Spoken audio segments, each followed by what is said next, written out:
मैं मौजूद हूँ नाला सुपारा के सेंट्रल पार्क में, प्रभाग क्रमांक 16। वो प्रभाग क्रमांक 16 जो वसई विरार में चुनाव के दौरान चर्चा का विषय बना था, सबसे अहम सीट मानी जाती थी। उस सीट से हमारे साथ मौजूद है सुनील तिवारी।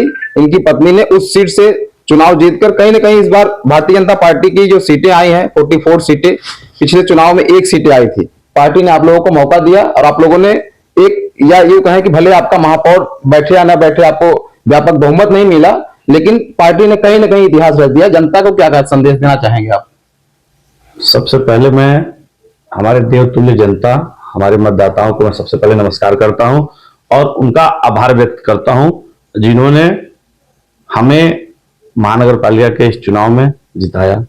उसके बाद से मैं पार्टी के नेतृत्व को, नाला सुपारा के आमदार श्री राजन नाइक और हमारे खासदार, हमारे सांसद श्री सांवरा साहब को मैं धन्यवाद देता हूं जिन्होंने हम लोगों को उस लायक समझा और हमें टिकट दिया।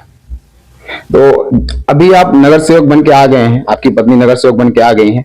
कहीं ना कहीं आपको विपक्ष में हो सकता है बैठना पड़े, क्योंकि आपकी जो बहुमत है उतनी सीटें ना है। लेकिन जनता में इस समय कहीं ना कहीं संशय है कि हमने वोट तो कर दिया है, लेकिन महापौर दूसरी अपोजिट पार्टी का बैठेगा, तो आपको, जो आपके प्रभाग की जनता है, उसके साथ कैसा विकास का क्या मुद्दा रहा है? क्योंकि विकास जनता के लिए तो चाहिए। उन्होंने आपको, आपके मुद्दे को चुना है और उस लहर में आपको चुना है जिस लहर में कहीं ना कहीं जो लहर चल रही थी अलग थी। उस लहर में बीजेपी का जो कहर है वसई विरार में आया है, 44 सीटें, पिछले चुनाव में 1 सीटें। तो जनता के विकास के क्या मुद्दे होंगे?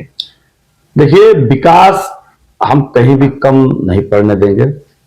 केंद्र में हमारी सरकार है, राज्य में हमारी सरकार है, हमें निधि की कोई समस्या नहीं है।